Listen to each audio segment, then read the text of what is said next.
If you do live event audio, conferences, wedding receptions, this will look very familiar to you, or you've probably seen this at a Comic-Con or different kind of musical performances even of this style of microphone, this exact style here. So this is by Shure, and I feel like they kind of dominate that market, that live conference, wedding reception, DJs market. And this is their latest. This is the SLXD series. And here is the receiver. They also have ones that are rack mounted, but when I was looking at the rack mount version, the rack mount, at least the range is pretty much the same as their pack, except you can have longer antennas, better antennas that you can swap on the rack mounts that you cannot do with this pack. But I think this is perfectly fine. There's other heads you can get that cost different, but this is the cheaper one. And this system right here is ubiquitous across all of the different the microphone capsules. And the way that this works is you can even unscrew this here. And then when you get their different capsules, this is always going to be the same. And then this is the different part. This is battery powered. You unscrew it here, this open. You can do 2 AA's, or you can have the proprietary battery that's supposed to last 8 hours. Put that in there. And then you can see here, there's a little electronic connection. They have a dock where you can dock this in. And if you have their proprietary battery, you can charge it on the dock.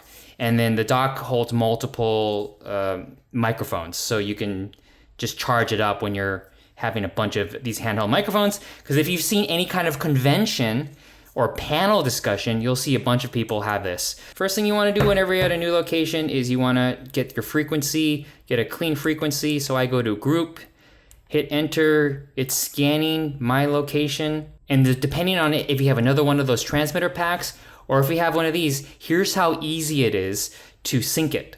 So it found 28 channels that are clean. So I hit set, hit enter, saved. And then now I turn this on, and then I hit this sync button and point it at the IR infrared, press it, success. That's how easy it is. So now they're both at the same frequency. Testing, testing, testing. So you can see the levels, testing, testing, testing.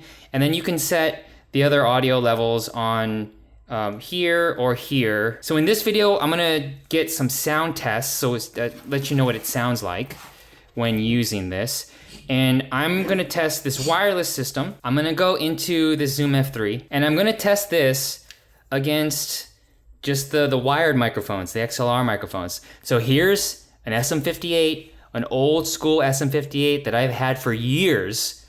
And I'm gonna just test it against each other. And then this one right here, the Beta 58A. This is my favorite dynamic microphone. And the reason, the big difference is one, the price, but also this is supposed to be around 4 decibels brighter, more sensitive.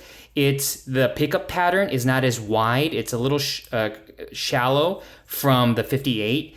And it's also, I think it's the robustness is supposed to be a little bit better built. If you are a singer, I would always go with the Beta 58A if I had to choose between these two. This is better for singing.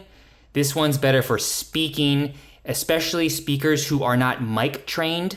So if you're interviewing somebody and you're going back and forth, or if you're on a panel and you're handing the mic off to different people who don't even know that there's a microphone in front of them, you give them an SM58. I'm doing sound separately from video, obviously, but I will sync this up in post. Okay, I have the microphone right in front of my mouth right now, and I'm talking right underneath it, and it's recording right now.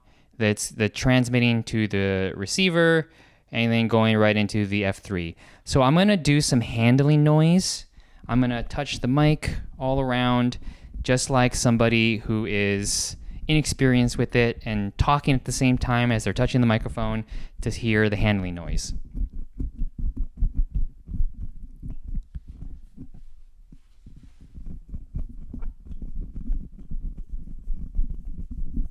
You know, there's some people that like to swing around the mic to be funny or animated or when they're nervous. Now I'm going to test the off-axis rejection. So here the microphone is placed right under my chin, and now I have the microphone 90 degrees. Now I have the microphone 180 degrees. Now I have it 90 degrees from me. And now this is right in front of my mouth. Okay, here's the SM58. And I have this really long red XLR cable, but it's going in, it's recording right now. Testing 1, 2, 3, testing 1, 2, 3. I have the microphone placed in the exact same position as I did the other microphone. And then here is what this sounds like. And I'm going to maybe do some handling noise.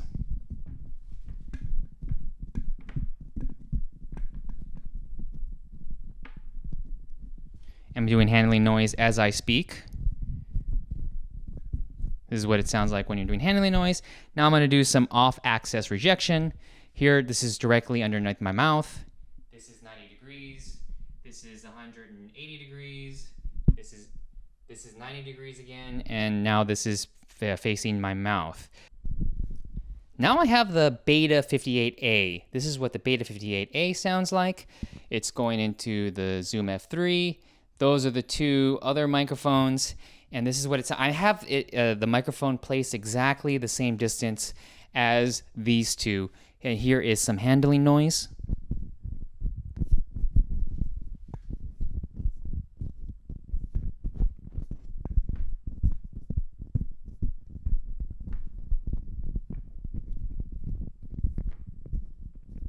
Here's some handling noise as I speak, talking.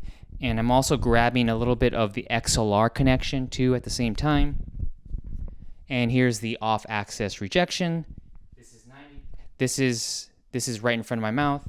This is 90 degrees. This is 180 degrees. This is 90 degrees. And this is directly underneath my mouth. So that's what all of these microphones sound like. I'm going to just continue to talk on the Beta 58A.